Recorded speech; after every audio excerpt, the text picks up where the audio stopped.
Olá, pessoal, boa tarde.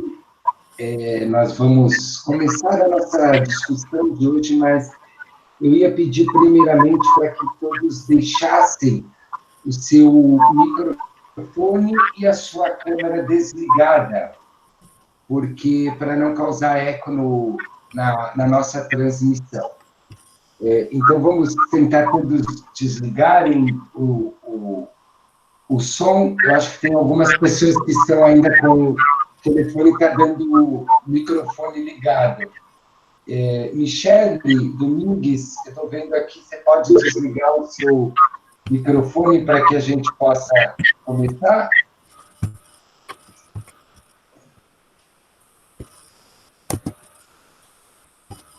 Acho que tem uma pessoa ainda com o microfone ligado.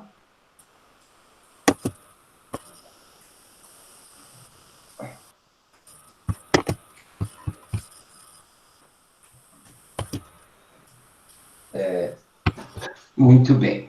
Então, hoje nós vamos começar a nossa discussão. O som, acho que de alguém está ligado.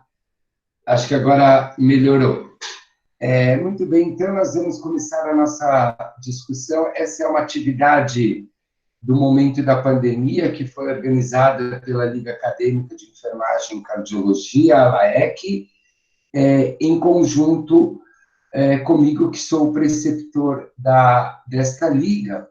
E a nossa liga, como fala de cardiologia, pensamos em discutir os aspectos cardiovasculares no Covid-19. Aqui, este é o nosso foco da nossa aula. Então, o tema da nossa discussão é sobre as doenças cardiovasculares neste contexto do Covid-19. Eu gostaria de dizer que eu declaro aqui na nossa discussão que eu não tenho conflitos de interesse nesta apresentação, e aqui o que vamos discutir é o que nós temos de evidência publicada nos periódicos nacionais e nos periódicos internacionais até a data de ontem. Mas, se olharmos a quantidade de papers que estão sendo publicados a cada dia, pode ser que hoje já saia ou alguma outra informação de algum assunto que nós vamos discutir aqui na nossa aula. Quando nós pensamos na situação atual em que nós estamos dentro de um estado pandêmico. Essa foi uma publicação que foi publicada há uns 3, 4 dias. Me desculpe, eu não coloquei as referências nesse diapositivo, mas nós vemos que grande parte do nosso mundo já apresenta uma proporção já de moderada a elevado casos de Covid-19. Se olharmos um dado atual, e aqui o que eu referencio nesse dado atual é o site da Johns Hopkins. Esse dado eu capturei para discutirmos quão é pandêmico o estado atual que nós estamos do Covid-19, com mais de 3 milhões de casos no mundo e, em média, 264.437 óbitos, dados atualizados no dia de hoje, às 10h30.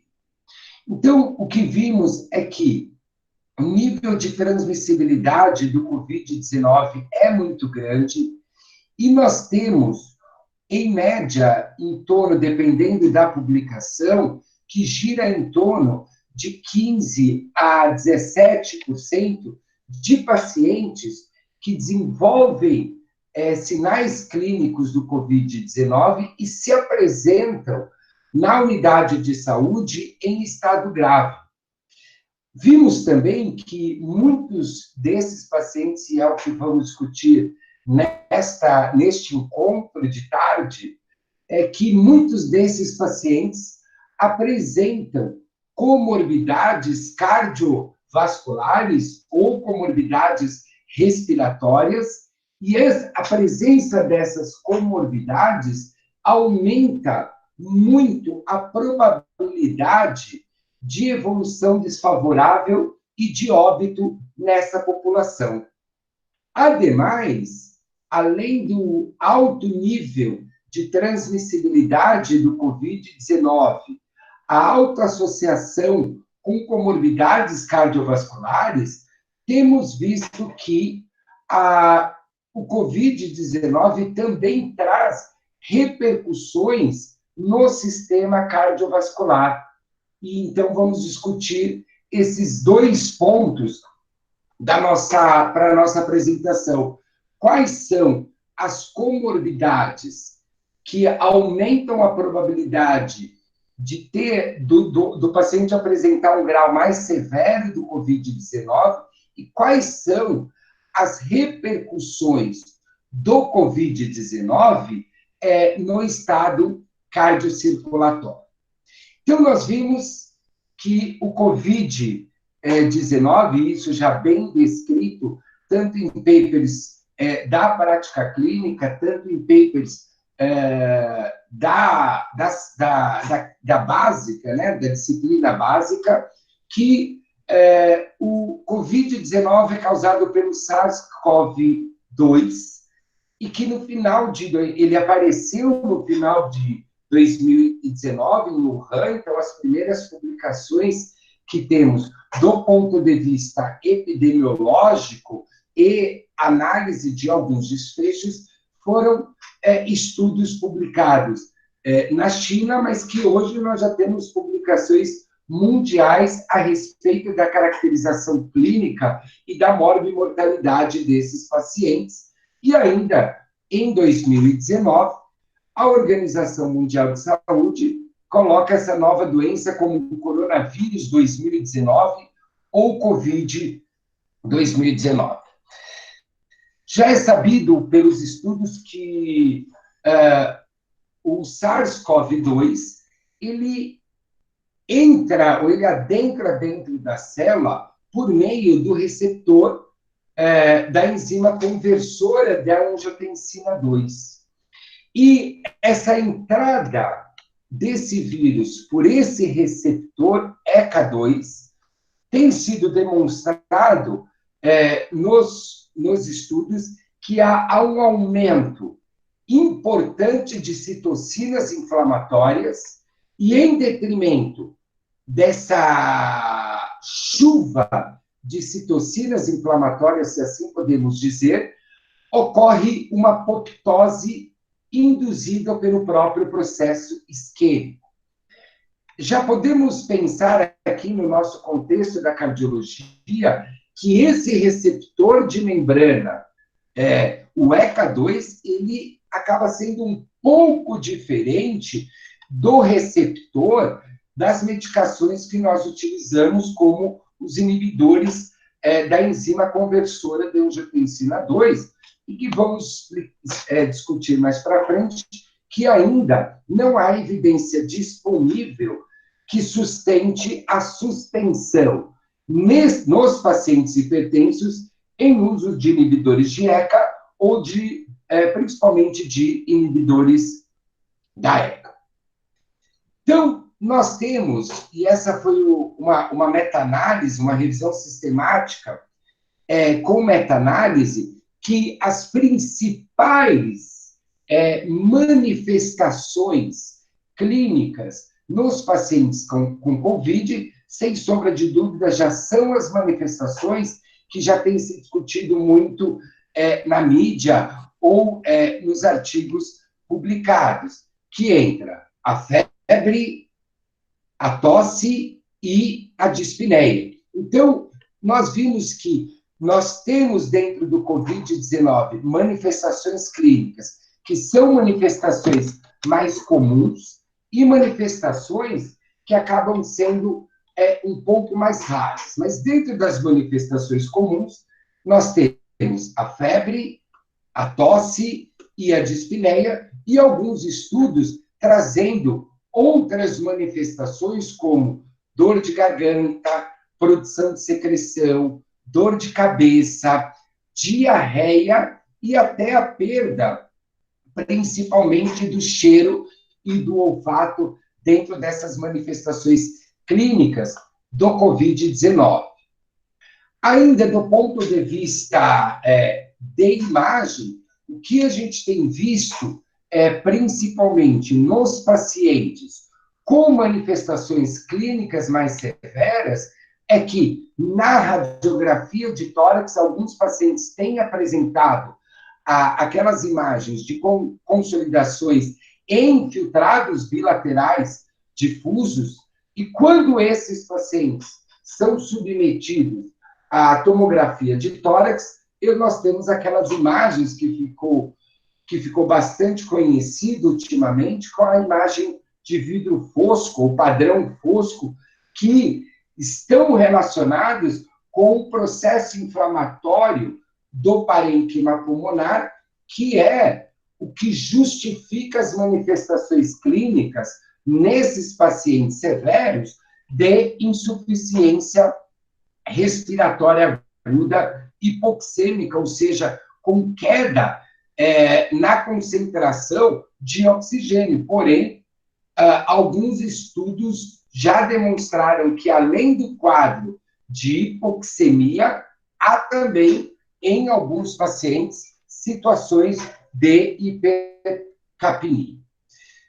Dentro desse diagrama, nós vimos que os pacientes que apresentam sinais ou apresentam contato, 30% desses pacientes não vão ter nenhum sintoma. 55% desses pacientes podem ter sintomas moderados ou leves, ou seja, febre, mal-estar, leve dispneia ou ausência de dispneia, fadiga, dor muscular.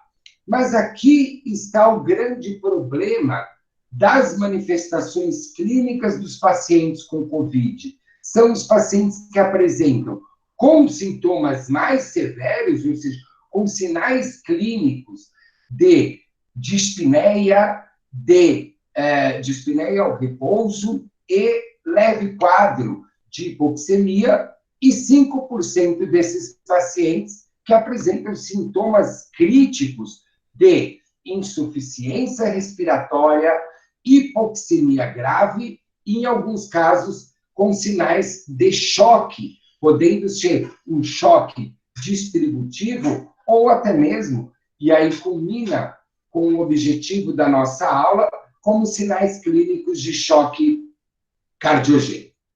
Então, quem são esses pacientes? E nessa publicação no JAMA Cardiology, mostrando quais são as lições aprendidas de características clínicas de pacientes que apresentam sintomas severos e sintomas críticos. Nessa publicação, nós tivemos que 14% dos pacientes, de 72.314 casos, apresentaram sintomas severos e 5% apresentaram sintomas críticos. E quais foram essas principais características? Primeiro, o que nós tínhamos, e que modificou um pouco ao sair da China, uma idade mais avançada.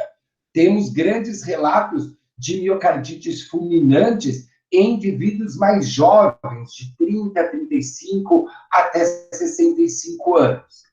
Outra característica clássica que justifica o aparecimento de sinais críticos ou severos é a própria presença das comorbidades, ou seja, doenças cardiovasculares, doenças diabetes, doenças pulmonares crônicas, câncer e a própria hipertensão.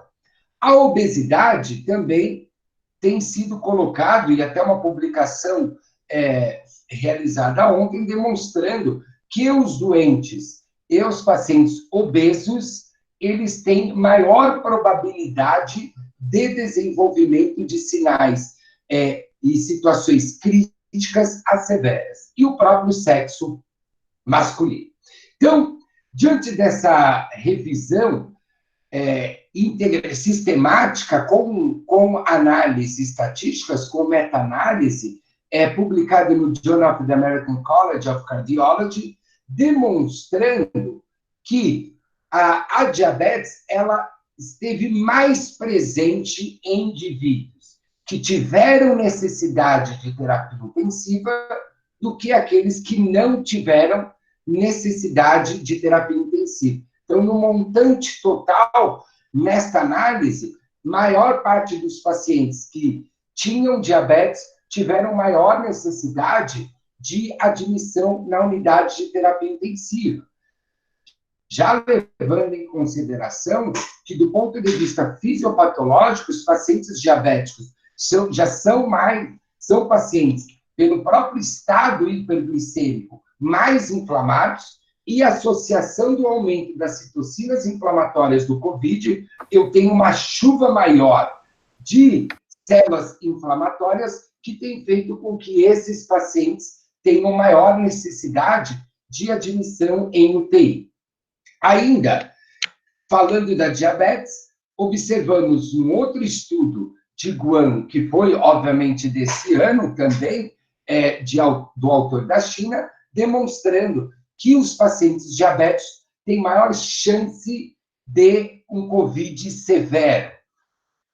E quando pensamos aqui na hipertensão, nós também temos que os pacientes hipertensos tiveram maior chance de admissão em unidades de terapia intensiva, maior grau de severidade, e se olharmos aqui em termos de mortalidade, morreu mais pacientes com hipertensão arterial.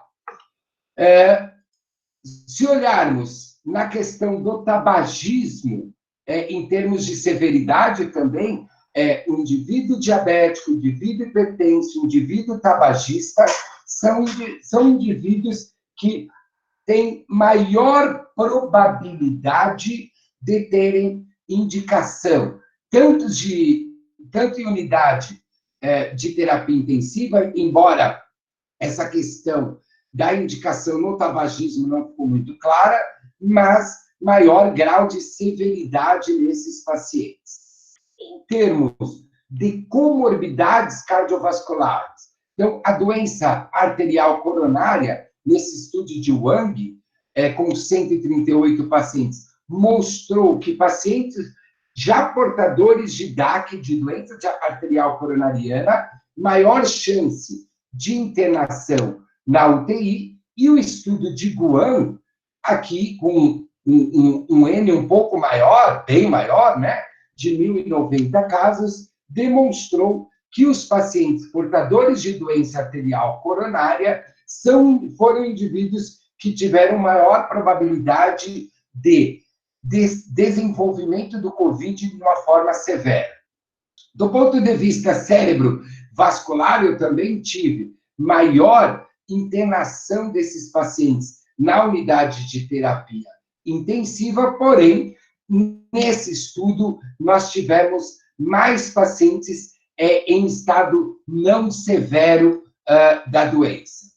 E só relacionando as doenças cardiovasculares, aí inclui todas as variações de doenças cardiovasculares, as miocardiopatias isquêmicas, as miocardiopatias valvárias, ou a cardiopatia congênita no adulto, nós não tivemos maior chance também de internação na unidade de terapia intensiva e maior chance de morte.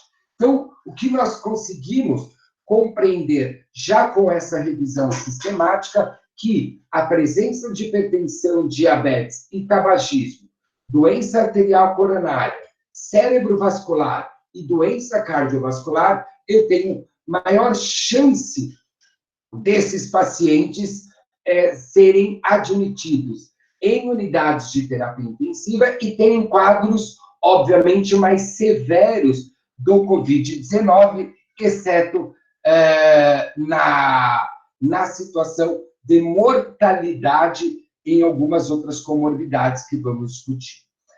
Ainda nessa meta-análise, e numa outra publicada no Jornal Internacional de Doenças Infecciosas, nós tivemos que a maior parte dos sintomas, como nós já havíamos dito, é a febre, tosse, fadiga e dispneia, e as principais comorbidades entram a hipertensão e o diabetes, as doenças do sistema respiratório e as doenças cardiovasculares.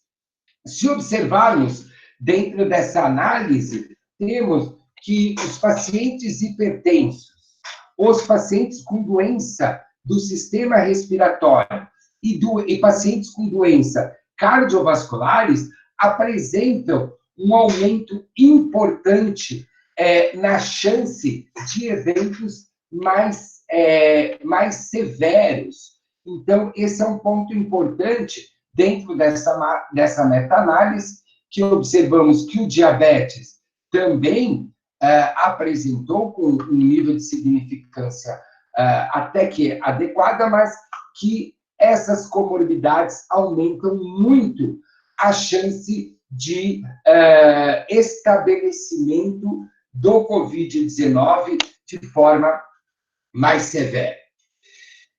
Além dessas comorbidades associadas em termos de mortalidade, em termos de apresentação clínica do Covid-19 e indicação de internação na UTI, em diversas publicações temos visto manifestações de complicações cardiovasculares no Covid-19 que vão incluir desde infarto agudo do miocárdio, miocardites, cardiomiopatia por estresse, espasmo coronariano ou a própria insuficiência cardíaca aguda não isquêmica e lesões miocárdicas sem infarto agudo do miocárdio, que vamos discutir.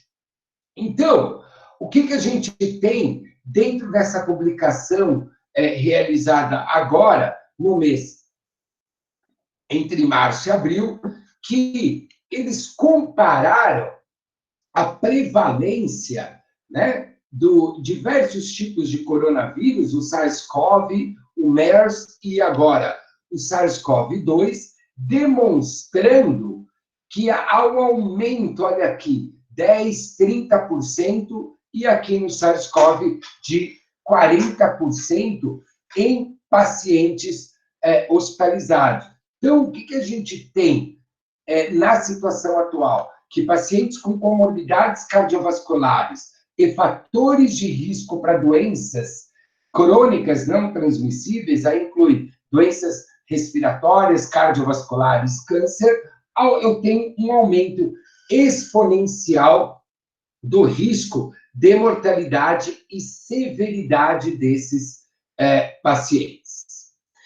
E aí pensamos, por que além das comorbidades, nós vimos que nós temos algumas complicações associadas ao Covid-19, como as miocardites, a insuficiência cardíaca aguda, as arritmias e até mesmo eventos tromboembólicos.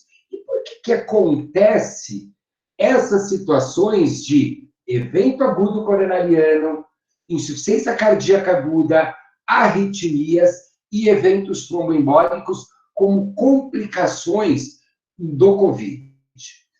Alguns postulados teóricos e alguns são ainda postulados e outros estão sendo estudados, que há nos pacientes com grau mais severo e crítico de manifestações clínicas do COVID, uma injúria miocárdica. Essa injúria miocárdica, ela está diretamente ligada ao bloqueio da enzima conversora de angiotensina. Então, esse bloqueio da enzima conversora de angiotensina faz com que eu tenha, como já dito anteriormente, uma importante elevação das citocinas inflamatórias. Associada ao aumento desses marcadores inflamatórios e em decorrência da hipóxia causado pelas manifestações pulmonares, eu tenho um desequilíbrio entre a oferta e consumo de oxigênio do miocárdio.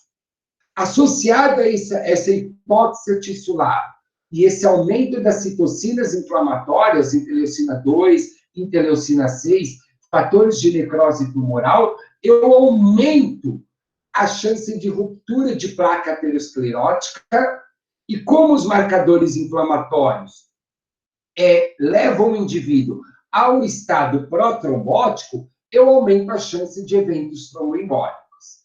E em decorrência de diversas terapias que estão sendo testadas, implementadas, como drogas para tratamentos virais, drogas antimaláricas, azitromicinas, essas drogas aumentam o potencial arritmogênico das células cardíacas. Vamos discutir isso mais para frente, aumentando a chance desses pacientes desenvolverem algum grau de arritmias cardíacas. Então, como nós temos essa figura publicada pela Sociedade Europeia de Cardiologia, quando eu tenho o SARS-CoV, a invasão do SARS-CoV, o bloqueio da enzima conversora de angiotensina, eu acabo tendo um aumento da atividade metabólica.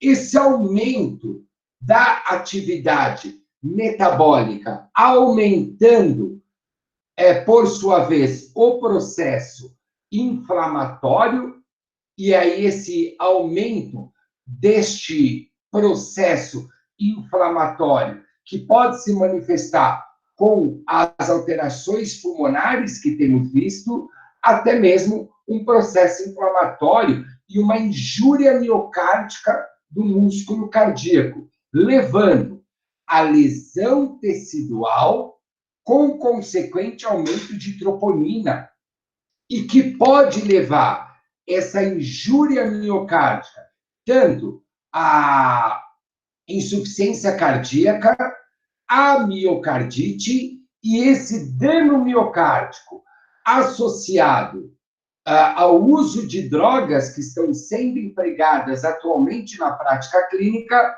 aumentando a chance desse paciente desenvolver arritmias cardíacas. Então, observamos que a chuva, né, inflamatória, e aí, eu acho que tem alguém que entrou, Karina, e a injúria miocárdica, aumentando a chance de miocardite, insuficiência cardíaca e arritmia, e este processo inflamatório também leva a maior instabilização da placa aterosclerótica, aumentando a chance de síndromes coronárias agudas. Então, aqui nós temos as principais manifestações cardiovasculares no contexto do Covid-19. A síndrome coronariana, a miocardite, a insuficiência cardíaca aguda, as arritmias, além do aumento na chance de eventos tromboembólicos. Nessa publicação também realizada no JAMA of Cardiology, mostrando os potenciais efeitos do coronavírus no sistema cardiovascular. Então, eu aumento a chance de infarto, aumento a chance de insuficiência cardíaca aguda ou aumento da chance de descompensação também da insuficiência cardíaca crônica e aumento da chance de arritmias. Então, para fixarmos, por que eu tenho um aumento na chance de infarto? Porque esse estado pró-inflamatório, um aumento no metabolismo sistêmico, eu aumento a chance de ruptura de placa. Além disso, também aumenta muito a chance de infarto agudo em decorrência do aumento metabólico e da hipóxia causada pelas complicações pulmonares. Eu tenho um desequilíbrio entre a oferta e consumo de oxigênio, aumentando a chance de infarto. Ainda a infecção viral pelo coronavírus, pelo Covid-19, eu tenho também o aumento dessas células inflamatórias, levando à injúria miocárdica, e essa injúria miocárdica podendo se manifestar com insuficiência cardíaca aguda ou sinais de miocardite viral, e essa a própria presença da miocardite com o aumento das células inflamatórias e aumento da demanda metabólica e o efeito adverso de drogas que estão sendo utilizadas, eu aumento o risco de arritmias cardíacas. Então, primeira manifestação que nós temos, então, ou a primeira consequência do Covid-19 é a injúria cardíaca aguda. Os estudos têm nos mostrado que a incidência de injúria cardíaca é em torno de 8 a 12%.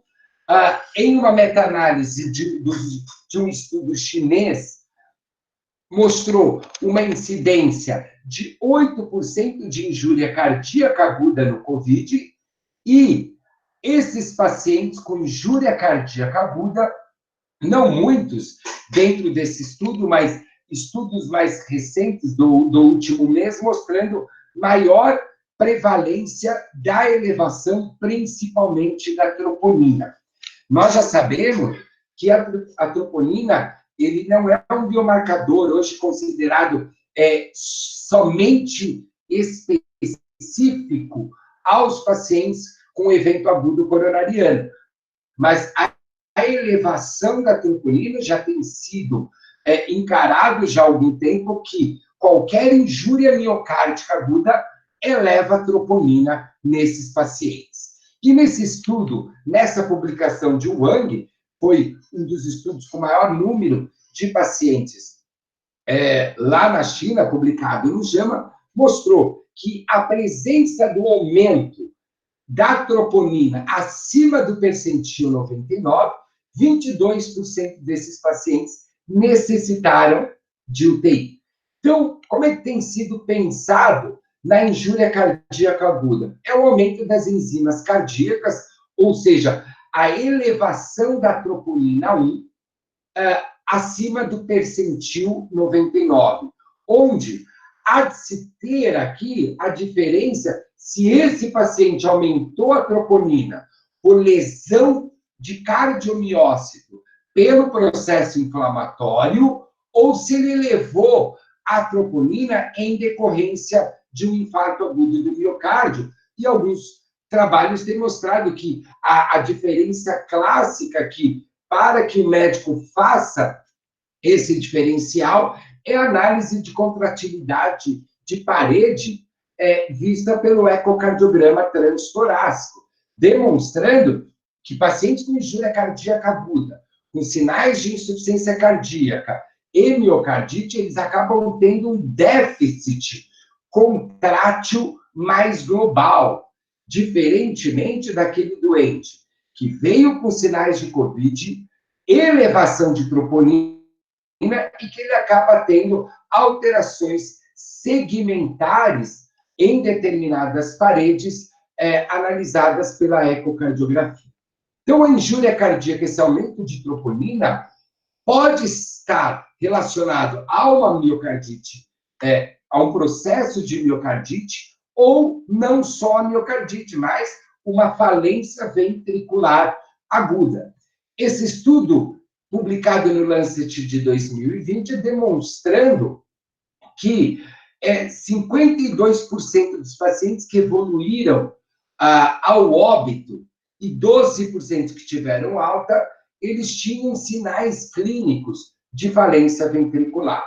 Então, essa cardiotoxicidade, essa injúria cardíaca aguda, ela é em decorrência, como eu já havia discutido anteriormente com os senhores, que ela é em decorrência dessa chuva de citocinas inflamatórias que aumentam a chance de lesão de cardiomiócitos e aumento de troponina.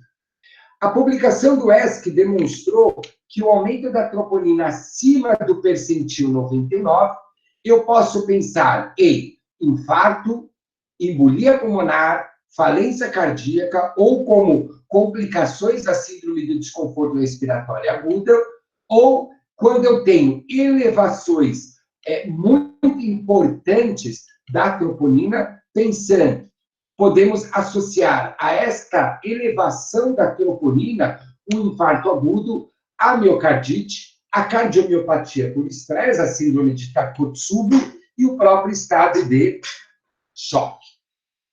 Esse foi um estudo também publicado no Journal of Cardiology, com 416 pacientes confirmados com COVID. Desses pacientes, 334 não tiveram injúria cardíaca e 82 pacientes tiveram injúria cardíaca associado ao COVID.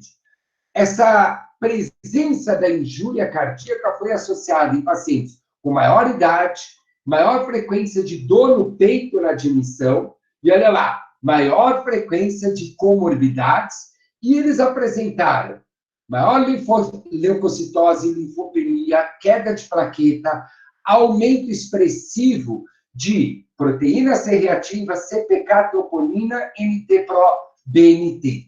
Esses pacientes tinham mais pneumonia bilateral nos dias iniciais à admissão e tiveram mais complicações. Então, observem que a própria presença da injúria cardíaca aguda com elevação da troponina aumenta ainda mais a chance de complicações como síndrome do desconforto, falência renal, necessitando de terapias de substituição renal na UTI, distúrbios eletrolíticos e hipoproteinemia e coagulopatias também no paciente crítico.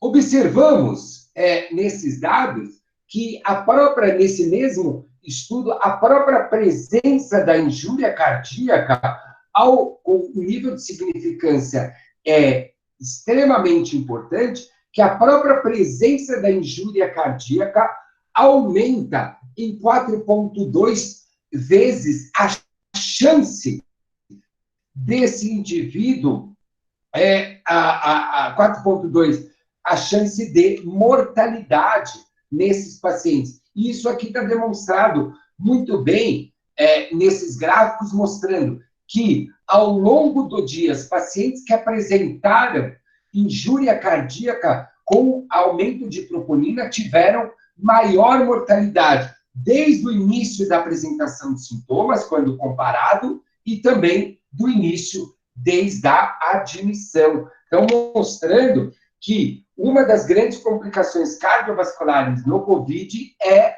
a presença da injúria cardíaca aguda. Esses dados também são mostrados. Então, qual é a característica desses pacientes?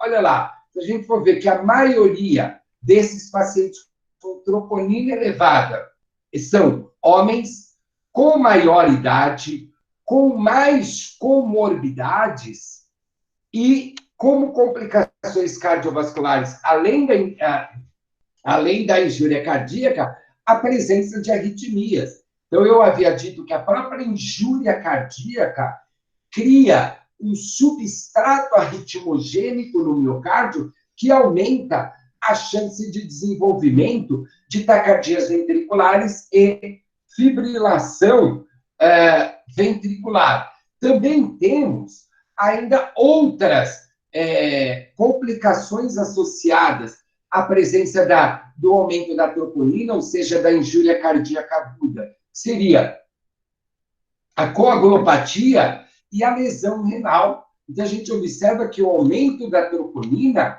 não só aumenta a chance de complicações cardiovasculares em si, mas como outras complicações, síndrome do desconforto, coagulopatia e lesão renal. Esse estudo comparou a mortalidade em quatro subgrupos. Olha lá, pacientes com doença cardiovascular e elevação de troponina. Então, aquele doente que ele teve injúria cardíaca e já tinha doença cardiovascular, ele teve um aumento importante da mortalidade. Aqueles indivíduos que não tinham doença cardiovascular, mas elevaram a troponina, tiveram um valor um pouco menor de mortalidade. Agora, quando pegamos aqueles, olha lá, com doença cardiovascular e troponina normal, menor mortalidade, e a menor mortalidade alcançada foi daqueles que não tinham doença cardiovascular e também não elevaram a troponina. Então, mostrando que a própria presença do aumento da troponina aumenta a mortalidade e a presença de uma, como antecedente à doença cardiovascular, eu já também tenho um aumento desta mortalidade. Esse mesmo estudo ainda mostrando, comparando para a gente a implicação do aumento da troponina e do NT-proBNP, demonstrando que eu tenho um aumento na mortalidade quanto maior for o aumento da minha troponina e também do NT-proBNP aqui nos pacientes que morreram e aqueles pacientes curados. Então, a gente observa que quanto maior o nível da troponina e, consequentemente, como manifestação de uma disfunção cardíaca aguda, o aumento do BNP, o aumento da troponina e do BNP, aumentando, então, a mortalidade nesses pacientes. Esses são outros estudos publicados, essa é uma meta-análise, demonstrando que o aumento na troponina aumenta expressivamente a mortalidade e o aumento do NT-proBNP, que também aumenta a mortalidade. Nessa revisão sistemática, a gente consegue observar a comparação de pacientes que tiveram indicação ou não de UTI, os pacientes que tiveram injúria cardíaca grave tiveram maior indicação de terapia intensiva. A mesma coisa acontece publicado no American Journal of Emergency of Medicine, mostrando as consequências do aumento da troponina demonstrando a injúria cardíaca nesses pacientes. Então, houve maior necessidade de terapia intensiva, maior complicação para a síndrome do desconforto, maior gravidade do Covid-19, demonstrando também um aumento aqui expressivo da mortalidade nesses pacientes. Aqui, esse é um gráfico que foi publicado, um editorial agora no Arquivos Brasileiros de Cardiologia, mas dados de publicação de um pesquisador Huan, e esses dados são de Wuhan, da China, demonstrando que os pacientes que foram a óbito tiveram maior nível de troponina, de mioglobina, de proteína C reativa e de interleucina 6. Se a gente observar, todas essas diferenças foram estatisticamente significativas, demonstrando que a injúria cardíaca aguda causada pelo Covid-19 é uma grande causa de mortalidade nesta população. Dentro desses pacientes que apresentaram injúria cardíaca aguda, nós temos nessa publicação no JAMA, e aí já saiu um pouquinho fora da China, resultados de 21 pacientes graves, 33,3% desses pacientes desenvolveram, além do aumento da troponina, cardiomiopatia dilatada que se caracterizou por uma grave disfunção sistólica de VE e sinais clínicos de insuficiência cardíaca. Então, demonstrando que muitos desses pacientes, ou uma parte desses pacientes que desenvolvem elevação de troponina, podem desenvolver sinais clínicos de miocardiopatia dilatada com fração de ejeção reduzida. Uma série de casos, inicialmente publicado 3 casos, e hoje nós estamos já com uma média de 7 publicações internacionais de desenvolvimento de miopericardite no Covid-19 associada à injúria cardíaca. Esse foi um caso publicado no JAMA, que foi um homem, se a gente observar, de 53 anos, então é um paciente mais jovem do que na fase lá inicial, demonstrada na característica geral dos pacientes com Covid, demonstrando que procurou um hospital com intensa fadiga, febre e tosse. Ele estava febril, mas já com sinais de hipotensão. Ele apresentou aumento da troponina e NT-proBNP, mostrando que ele teve uma injúria cardíaca. O eletrocardiograma desse paciente demonstrando um supradesnivelamento difuso, típico da pericardite difusa.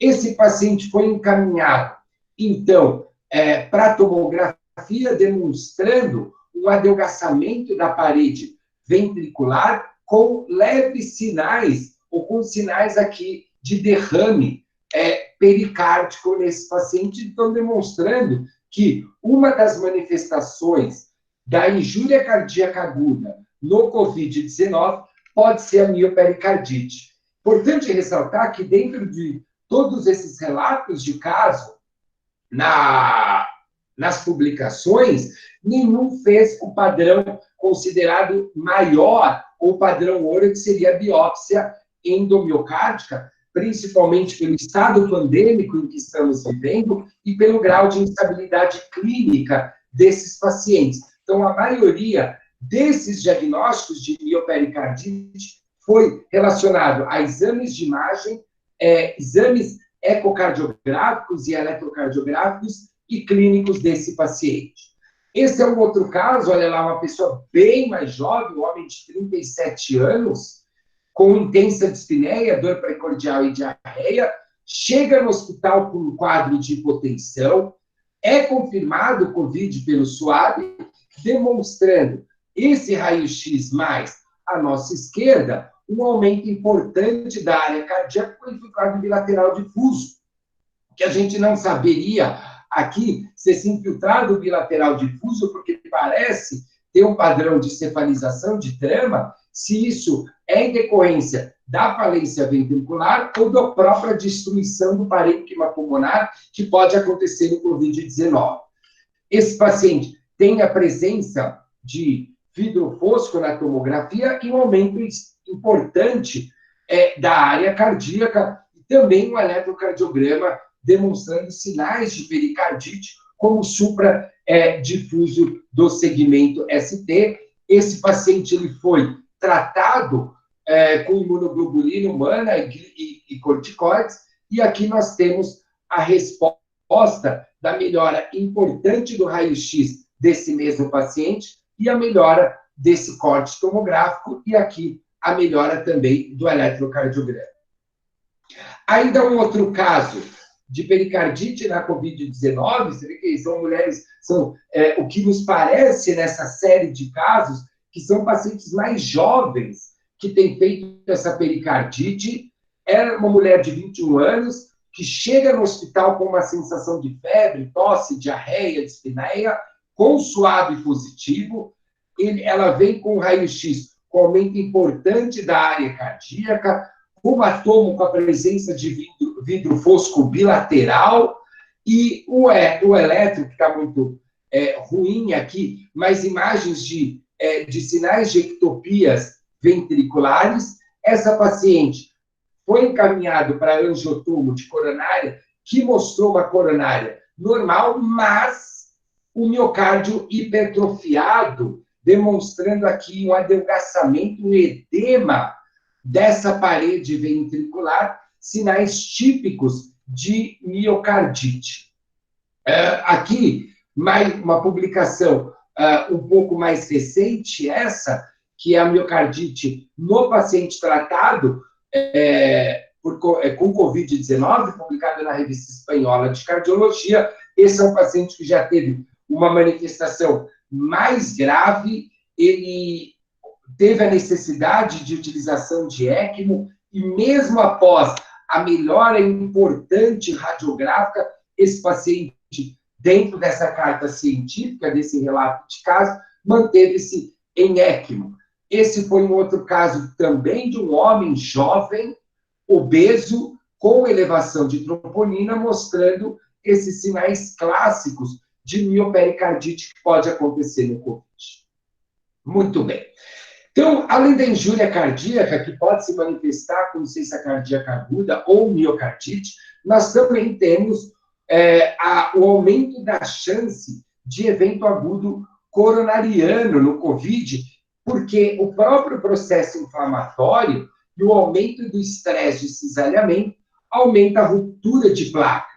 Então, há um agravamento também, de acordo com a diretriz, um agravamento da própria doença arterial coronariana pré-existente. Então, é um indivíduo que já tinha uma placa aterosclerótica pequena, que estava compensado clinicamente, e em decorrência dessa chuva inflamatória, ele estabiliza essa placa e aumenta a chance de apresentação de síndromes coronarianas com supra de ST, que é o que nos relatos, na literatura, tem acontecido, o aumento dessa chance de síndrome coronariana com supra de ST. E aí vem o grande problema para nós que estudamos o tratamento da doença coronária, como tratar a doença coronariana no momento do COVID. Até então, tratar a miocardite ou tratar a insuficiência cardíaca aguda com suporte circulatório ou fármacos inotrópicos positivos na terapia intensiva já é uma prática para nós enfermeiros e da equipe multiprofissional que atua com pacientes graves. Agora, o cenário da pandemia no evento agudo coronariano é um pouco diferente. Se pensarmos que o padrão ouro das recomendações da Sociedade Americana e Europeia e Brasileira é angioplastia primária na síndrome coronariana com supra, eu preciso pensar na minha estrutura organizacional. Será que eu tenho estrutura para levar um paciente com suspeita de COVID ou COVID confirmado para a hemodinâmica?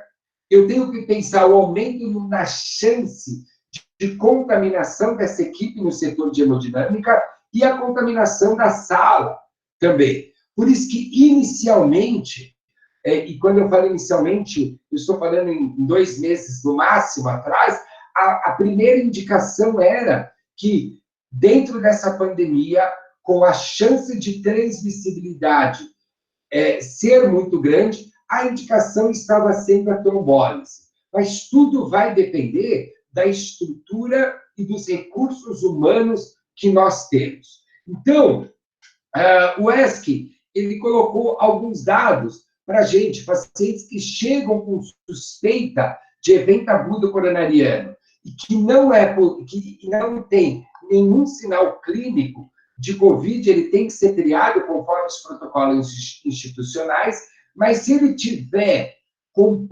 sinais clínicos de doença cardiovascular ou associado a sinais clínicos de COVID, e ele, então, ele é interrogado uma possível infecção desse paciente pelo COVID, eu tenho que tratá-lo de maneira diferenciada, em salas específicas, desde que eu tenha essa estrutura organizacional. Então, o que o ESC já nos coloca é a suspeita de COVID, eu preciso encaminhar esse doente para o ambiente onde está sendo investigado pacientes com suspeitas de COVID. E o que nós temos de indicação publicada aqui no Journal of American College of Cardiology? O que nós temos do eletrocardiograma com supra de ST? A indicação nessa publicação se os pacientes têm possível sintomas de COVID e sintomas consistentes com infarto agudo e eletro para síndrome coronariana, a publicação que a gente encaminhe esse paciente para angioplastia primária. Então, a indicação, e pensando em toda a prevenção da equipe e a barreira de transmissão para esse paciente. Agora, se o paciente é positivo para a COVID, ele tem sintomas específicos de síndrome coronariana, e aí lembrar que o aumento de troponina pode não ser uma síndrome coronariana, e sim só uma injúria cardíaca, confirmar com a ecocardiografia point of care, avaliar anormalidades de contração de parede, e se confirmado síndrome coronariana com supra angioplastia primária. E aí, o que a gente precisa pensar para esse paciente? Essa publicação já do ESC, trazendo um cenário que envolve tanto a estratégia de angioplastia primária, de trombólise e de estratégia fármaco-invasiva. Então, os pacientes com suspeita de síndrome coronariana com supra na pandemia, nos hospitais que não têm serviço de laboratório, a gente pensa no mesmo sentido do guideline, ou seja, tentar transferir esse paciente o mais rápido, né, em até 120 minutos, o mais rápido possível, considerando o tempo extra de atraso na época do COVID.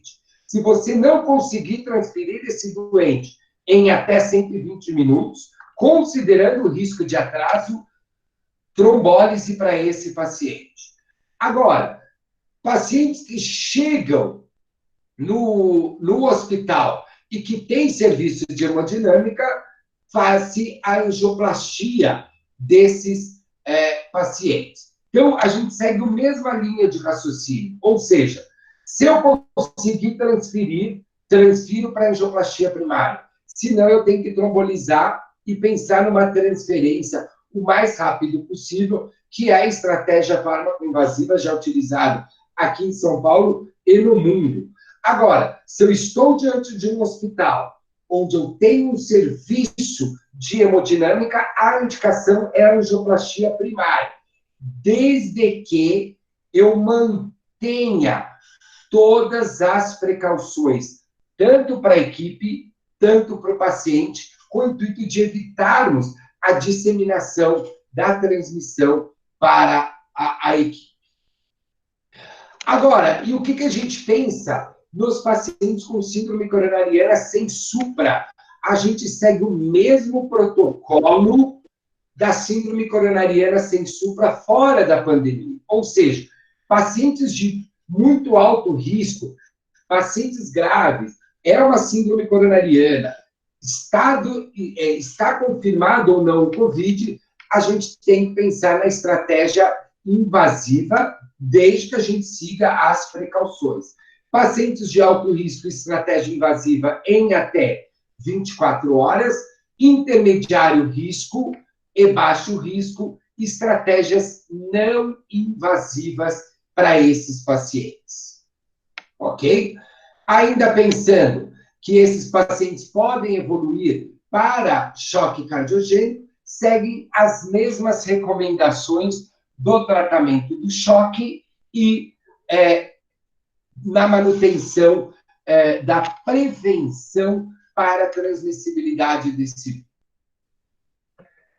E o que nós temos em relação às arritmias? Então, nós já falamos na isquemia cardíaca aguda, na IC aguda, nas miocardites, no evento agudo coronariano, na época, no COVID, e o que fazer nessa época do COVID, e aí nós temos as arritmias. Em média, os estudos de Wang têm mostrado que 16,7% de incidência de arritmia, e a incidência foi maior naqueles que tiveram necessidade de admissão na unidade de terapia intensiva. Eu coloquei também para vocês, essa foi uma publicação de complicações cardíacas e arritmogênicas em pacientes com COVID, que o aumento das arritmias se dá pelas citocinas inflamatórias, pelo aumento metabólico, que aumenta a chance de desenvolvimento de taquibrade arritmias e, principalmente, o aumento no intervalo QT. Esse aumento no intervalo QT, induzido tanto por drogas antimaláricas, a cloroquina, a hidroxicloroquina, a azitromicina e as drogas antivirais, que aumentam o intervalo QT e aumentam, então, a chance de desenvolvimento de arritmias cardíacas.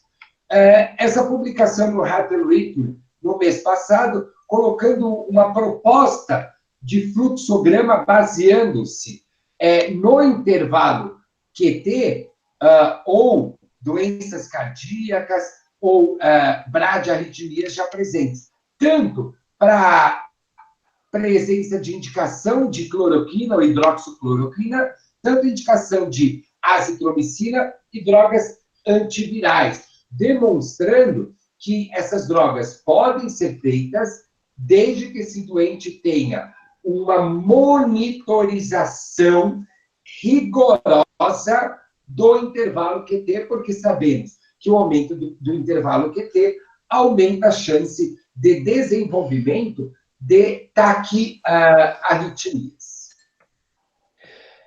O ESC ainda nos coloca algumas indicações de tratamento para as arritmias cardíacas no contexto do Covid-19, tanto para TV quanto para FV, e nós temos algumas abordagens diferentes, principalmente no suporte avançado, ou seja, no atendimento à parada cardiorrespiratória, nos pacientes com TV polimórficas ou fibrilação ventricular, mas eu não vou me deter a discutir a abordagem do atendimento de parada, que teremos uma aula mais para frente também da nossa liga, com outro professor da Escola de Enfermagem, que vai abordar esses tópicos do atendimento da parada em pacientes com suspeita ou já confirmado o COVID. As arritmias atriais, principalmente a fibrilação atrial, também tem um guideline publicado no ESC, demonstrando a importância do controle, principalmente da frequência desses pacientes, controle da frequência cardíaca e o controle de ritmo e a avaliação da indicação de anticoagulação quando o Chades-Vasque maior ou igual a 1 já nesses pacientes. E os eventos tromboembólicos no COVID-19, como eu já havia dito para vocês, é uma outra manifestação extremamente importante no COVID-19, e se observarmos todas as possíveis complicações cardiovasculares, elas são explicadas pelos mesmos indicadores: resposta inflamatória, ativação de coagulação, hipoxemia, e aqui o evento tromboembólico, temos um fator a mais associado, que é a imobilização. As diretrizes nos trazem que temos que ficar atento aos sinais clínicos abruptos no COVID-19, como agravamento respiratório, taquicardia, hipotensão e alterações eletrocardiográficas, porque esses sinais clínicos agudos e abruptos no COVID-19 tanto podem estar relacionados ao tromboembolismo pulmonar, e aí eu teria os sinais clássicos eletrocardiográficos, como sobrecarga de EVD e aquele padrão S1Q3T3 no eletrocardiograma. Tanto eu também posso ter sinais eletrocardiográficos de uma síndrome coronariana com supra, que é em decorrência de um evento cardioembólico. Então, esse estudo demonstrou que os pacientes com COVID têm um aumento importante de dedímero, de tempo de protrombina, e que o aumento importante aumenta a chance desses pacientes desenvolverem alterações de coagulação e, por conseguinte... Maria, Natália, desliga. Eventos de coagulação. Aqui é um caso de um tromboembolismo pulmonar em pacientes com COVID-19. Foi uma mulher hospitalizada e ela foi admitida com uma pneumonia bilateral grave, COVID-19 positivo, e a tomografia, além dessas opacificações em vidro fosco, ela também mostra na janela e no padrão para análise de embolia a presença de trombos em ramos da artéria pulmonar, aumentando, por sua vez, o risco de mortalidade. Essa foi uma outra publicação, foram 2 casos aqui demonstrando a presença. Eram pacientes que vieram com febre, tosse, dispneia, e na tomografia esses pacientes tinham um padrão clássico, esse daqui de baixo um pouco mais grave, de deterioração pulmonar em consequência da COVID, e que mostraram um padrão aqui de hiperdensidade, aqui do contraste, demonstrando a presença de trombo em ramos da artéria pulmonar, sinais típicos de embolia pulmonar. Então, o que a gente pensou em trazer? Nós temos já algumas publicações que não correlacionaram a enfermagem no contexto cardiovascular, no COVID-19, e a gente sabe que muitos dos nossos pesquisadores nacionais estão empenhados na publicação de evidências do contexto hospitalar nessa população. O que a gente pode pensar? Que, atualmente, há um aumento expressivo no score de atividades de enfermagem, e precisamos pensar que esses pacientes, como eu havia dito, com comorbidades cardiovasculares, apresentam maior chance de complicações cardiovasculares no COVID, e isso vai aumentar exponencialmente o grau de demanda de atividades, tanto da enfermagem quanto para a equipe multiprofissional.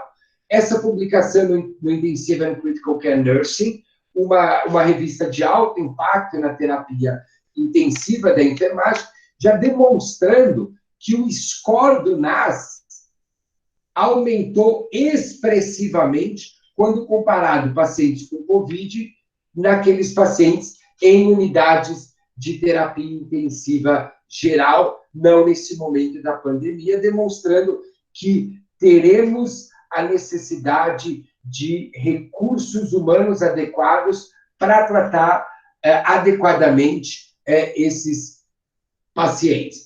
A atenção especial não só para a enfermagem, mas para a população de todos os profissionais de saúde, no contexto do que nós dissemos, é a prevenção de transmissão. Nós tivemos ontem alguns dados demonstrando que nós já tivemos muitos óbitos em profissionais da área da saúde no Brasil, muito mais do que em outros países. Esse estudo mostrou que o foco principal agora, além do cuidado e conhecer o que acontece no paciente no COVID, é o treinamento de toda a nossa equipe de enfermagem e multiprofissional ou interprofissional para a sua prevenção. Algumas recomendações aos pacientes com doenças cardiovasculares e que não desenvolveram as doenças. O ESC colocou algumas orientações quanto à manutenção da atividade física dentro de casa, o uso virtuais de método de socialização. Então, para nós que trabalhamos com pacientes que estão em casa, que têm doenças cardiovasculares, essas são as recomendações que temos do ESC. Evitar as mensagens excessivas negativas, isso a gente tem visto que as mensagens, tanto em jornais, são excessivas no sentido de demonstrar a realidade para a população, mas tem sido discutido o quanto dessas mensagens negativas nessa época de pandemia é deletéria. Temos que pensar que alguns estudos têm colocado o risco de desenvolvimento de cardiomiopatia por estresse, ou a síndrome de Takotsubo, em alguns pacientes. Então, manter-se ocupados, uma boa alimentação, foco na respiração e manter a mente livre. Esses pacientes precisam ser orientados para criarem atividades no domicílio que reduzam esse nível de estresse. O Baker, o Instituto de Coração e de Diabetes, tem, dentro desse site, recomendado alguns tipos de exercícios que podem ser feitos em casas e que levam em torno de 10, 15 minutos para pacientes com doença cardiovascular, porque nós sabemos o efeito positivo da atividade física e do exercício físico nesta população. Então, eu queria concluir que os pacientes com comorbidades cardiovasculares, diante das evidências disponíveis até a presente data, apresentam maior gravidade e mortalidade. A injúria miocárdica aguda e com aumento de troponina apresenta elevada mortalidade e severidade no COVID. Há um aumento de precipitação de eventos isquêmicos miocárdicos no COVID. Alguns editoriais de pesquisadores também têm demonstrado uma precipitação de eventos, mas muitos pacientes chegando com um tempo muito tarde de síndrome coronariana aguda, ou seja, o doente tem sentido sintomas de síndrome coronariana aguda em casa, ele tem levado mais tempo para procurar o hospital pelo medo de se contaminar, e muitas vezes, quando ele já chega com risco de mortalidade muito mais elevada se ele tivesse vindo de maneira mais precoce, que era já o que nós indicávamos. Então, nós precisamos ter essa orientação que os sintomas cardiovasculares não podem atrasar o indivíduo na procura de serviço de saúde. Há um aumento de eventos tromboembólicos e a piora clínica súbita pode estar atribuída a essa condição. Os sinais clínicos de falência ventricular aguda podem estar associados à miocardite viral, isso nós discutimos, e o aumento do risco de desenvolvimento. Então, eu quero concluir com vocês que a integração multiprofissional ela é tão importante quanto em todos os outros momentos que já vivenciamos e que a equipe multiprofissional precisa estar muito bem à beira do leito, realizando avaliação clínica rigorosa para que possíveis complicações possam ser detectadas de maneira precoce. Muito obrigado, e eu agradeço a participação, eu não sei do pessoal da Liga, mas eu acho que nós temos aí alguns 10 minutos para algumas perguntas, se vocês tiverem, ou para quem tem alguma pergunta, eu vou fechar, ou algum comentário que queira contribuir com a nossa discussão que fizemos até este momento. Vini, Oi? Tem umas pessoas que já enviaram as perguntas delas, aí eu vou responder na ordem aqui, tá? Eu vou te falar. 2 minutos. Quê? 2 minutos. Tá bom.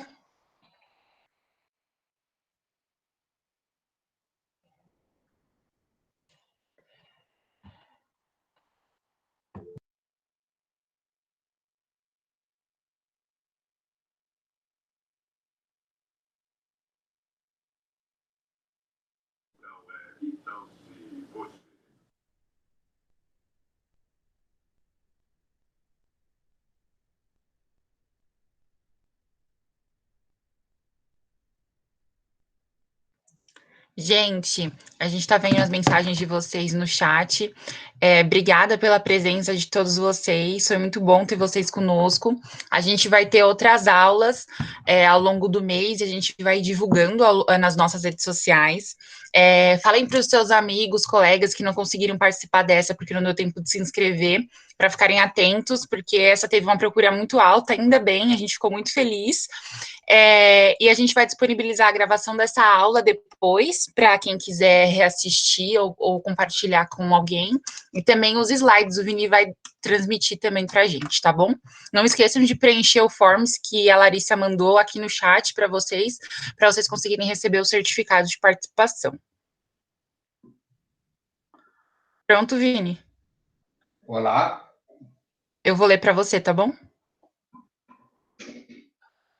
Vamos lá. Se eu souber responder, senão nós procuraremos. Vamos lá.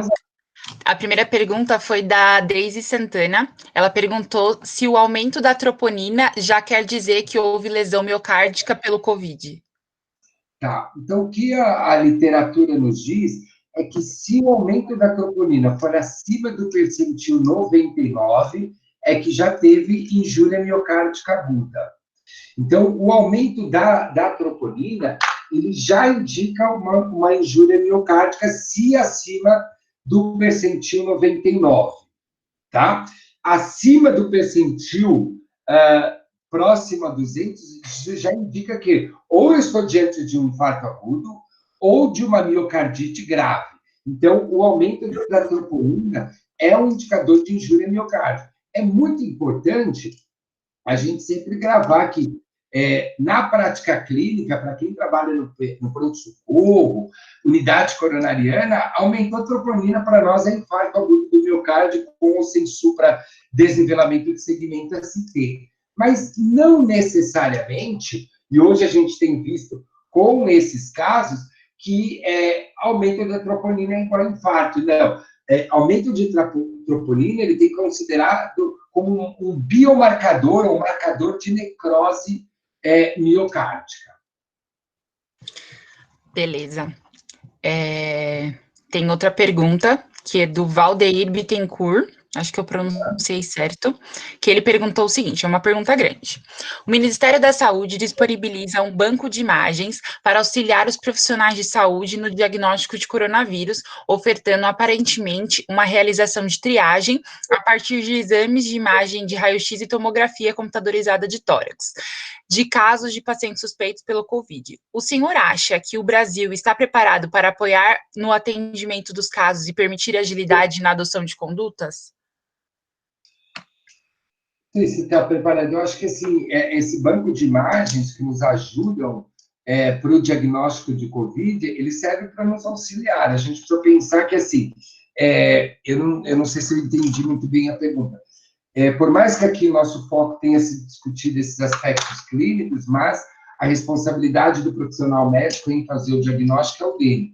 Agora, deixa eu reler a pergunta aqui. O senhor acha que no atendimento dos casos está preparado para apoiar no atendimento dos casos? Eu acho que, assim, o Brasil, infelizmente, ele é muito heterogêneo dentro da sua realidade. Se pensarmos aqui, o banco de imagens, tem sido feito alguns estudos, que foi publicado na Radiology, internacionais, mostrando fluxograma para interpretação, para chegar mais próximo ao diagnóstico de Covid, mas é muito heterogêneo. Eu não sei se quem fez o Valdeir está aí, porque aí a gente pode discutir. Se ele me explicar melhor a sua pergunta, eu posso tentar dar a minha opinião. Valdeir, está aí, Valdeir? Você quer falar alguma coisa? Então, deixa ele ativar e a gente vê. Há estudos que demonstram diferente. Está sem áudio. Tá, Valdeir, em que sentido que você disse, o senhor acha que o Brasil está preparado para apoiar no atendimento dos casos e permitir agilidade na adoção de conduta? Foi o que eu havia dito para você, viu, Valdeir? É uma questão muito heterogênea. Se a gente pegar a realidade da onde eu moro aqui em São Paulo, nós temos grandes hospitais que têm conseguido agilizar todo o atendimento, principalmente desses pacientes graves com Covid, e também, queria saber, deixa eu abaixar lá, nos pacientes com doença cardiovascular, se ele está preparado, acho que não. Se a gente pensar e comparar a realidade anterior à pandemia e a realidade agora, que é muito pior, nos pacientes com doença cardiovascular, se pensarmos em muitas cidades em que nós não temos locais de serviços de hemodinâmica, eu tenho uma dificuldade muito grande em transferência dessa população para locais para a realização, por exemplo, da angioplastia primária. E eu ainda tenho locais e hospitais de cidades menores que não têm nem trombolíticos no pronto-socorro. Imagine, isso eu estou falando numa época pré-pandemia.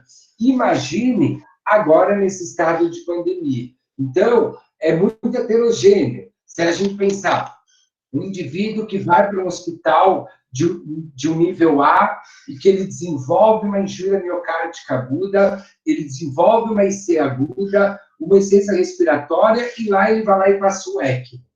Eu vou ter o ECMO numa cidade do interior, no meio do Brasil, no meio que estou dizendo, não do estado do meio, mas no interior, eu também não vou ter. Então, eu acho que o preparo ainda é muito baixo, e em termos de manter condutas e possibilidades terapêuticas homogêneas. Tá bom?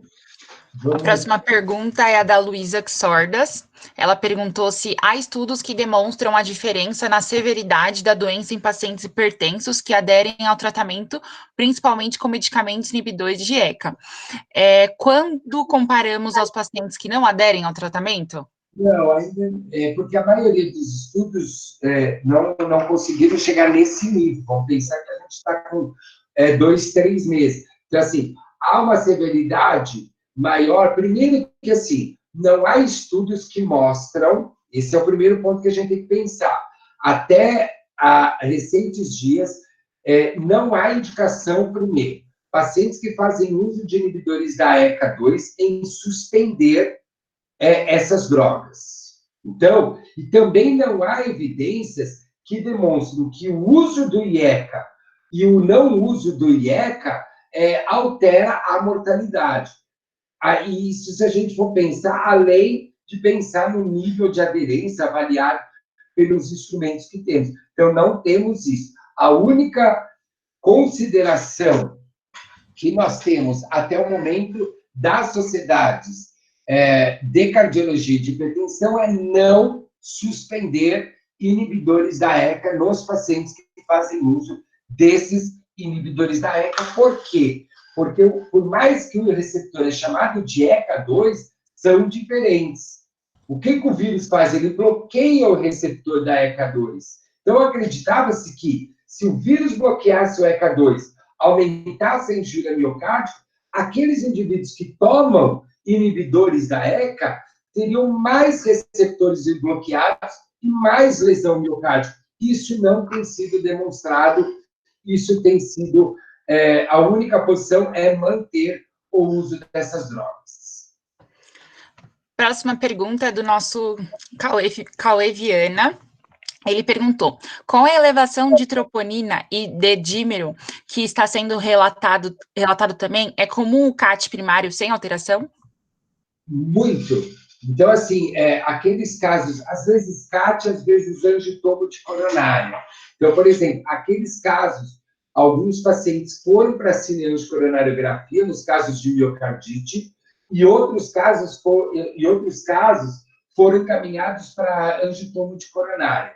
Em todos aqueles casos, não havia lesões obstrutivas coronarianas, não havia lesões obstrutivas coronarianas significativas que justificassem o aumento daquela troponina. Então, tem sim os casos relatados de aumento de troponina, principalmente aqueles que levam à disfunção sistólica, eles têm mostrado que há alguns casos que têm ido para o CAT, essa cineangiocoronariografia, não tem demonstrado lesões obstrutivas coronarianas. Outros casos de aumento de troponina, no eco não mostrou anormalidade de uma determinada parede, ou seja, anormalidade segmentar, somente anormalidades difusas, ou seja, hipocinesia difusa, não tem mostrado acinesia que justificasse o aumento da troponina.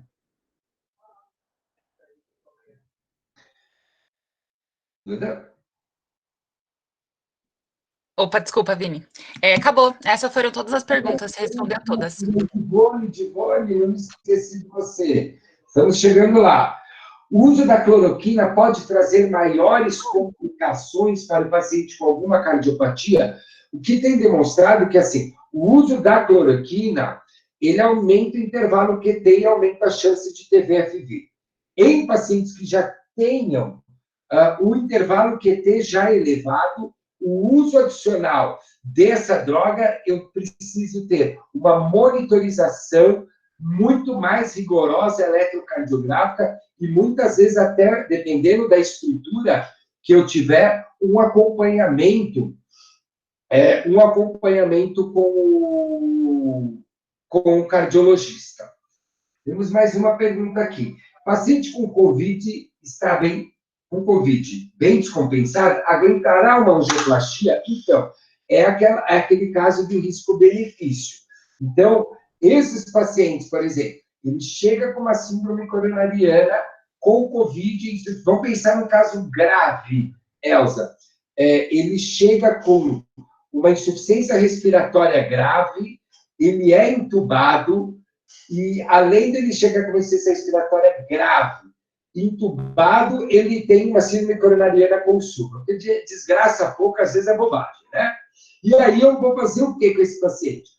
Pegando estudos anteriores, o Shock Trial Registry, que é um estudo multicêntrico de choque cardiogênico, ele nos mostrou que a principal alternativa que eu tenho para reduzir a mortalidade nesses pacientes é a angioplastia primária. Então, o que tem sido pensado? E muitos centros têm feito. Então, é um paciente grave que está com falência ventricular com síndrome coronariana com supra. Na sala de hemodinâmica, dispositivo de assistência circulatória mecânica, por exemplo, um balão intra-aórtico, e faz angioplastia assistida com o uso do balão intra-aórtico. A gente tem que pensar que o comprometimento maior desses pacientes com Covid-19 é o comprometimento respiratório. Então, eu asseguro uma boa ventilação e alguns estudos trazendo que quem é que tem que estar à frente desse tipo de procedimento é uma equipe multiprofissional muito bem treinada. Então, é o médico hemodinamicista com muita experiência, aqui no Brasil, o fisioterapeuta para monitorar toda essa parte respiratória e o enfermeiro dentro de sala por quê? Eu consigo reduzir a mortalidade cardiovascular abrindo a coronária desse paciente. Tudo bem? Então, você vê que a gente faz angioplastia, mesmo em pacientes em choque cardiogênico, ou choque séptico, que desenvolveu um choque cardiogênico, porque ocluiu a coronária, pensando no risco de gravidade. Temos mais uma pergunta aqui. Pacientes que já utilizaram marca-passo têm menor risco de desenvolver descompensação arritmogênica? Não teve nenhum relato descrito na literatura que pacientes com marca-passo definitivo, ou CDI, ou ressincronização, se eles tiveram aumento na chance de arritmia. Eu não identifiquei nenhum dado nesse estudo que avaliou que os pacientes que fizeram arritmias durante esse período que temos de COVID, quantos deles já tinham estimuladores cardíacos artificiais. Os estudos não demonstraram isso. Isso é um ponto importante aí para a gente. Você vê que cada pergunta que a gente está discutindo aqui é maravilhoso, começa a nos piscar pesquisas que temos que responder nessa época do COVID, né? Então, você vê grau de complicações durante a angioplastia em pacientes com COVID, porque tudo isso a gente já sabe as complicações, por exemplo, numa angioplastia, fora desse momento do COVID, mas e no COVID?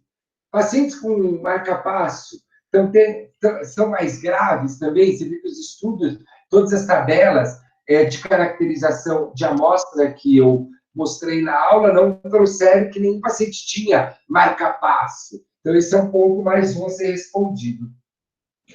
Assim, você identificou na literatura a melhora desses sinais cardiovasculares com o uso de grandes doses de anti-inflamatórios? Não. O que tem inflamatórios, mas os tratamentos maiores que têm sido feitos para esses pacientes, e são tratamentos experimentais, que a gente tem que pensar que nós estamos numa doença nova, o antimalárico, os antivirais, corticoides e até a azitromicina, que isso tem sido descrito, alguns estudos sem melhora ou outros com melhoras significativas.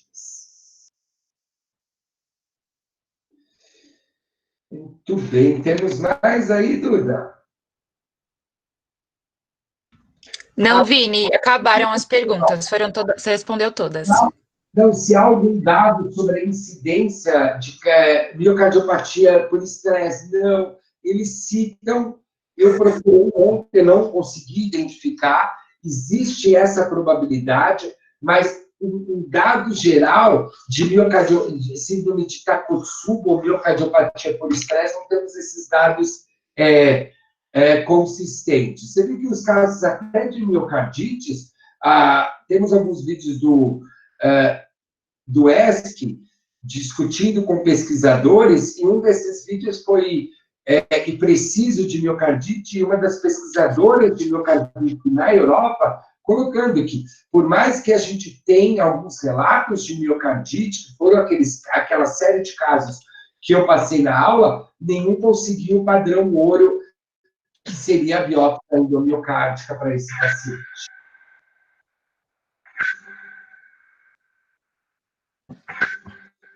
Muito bem, gente. Acho que nós já completamos a nossa carga horária aqui. Começamos às 2h07, estamos aqui às 15h37. Eu espero que esse começo dessa discussão de cardiologia e Covid, ela não vai parar.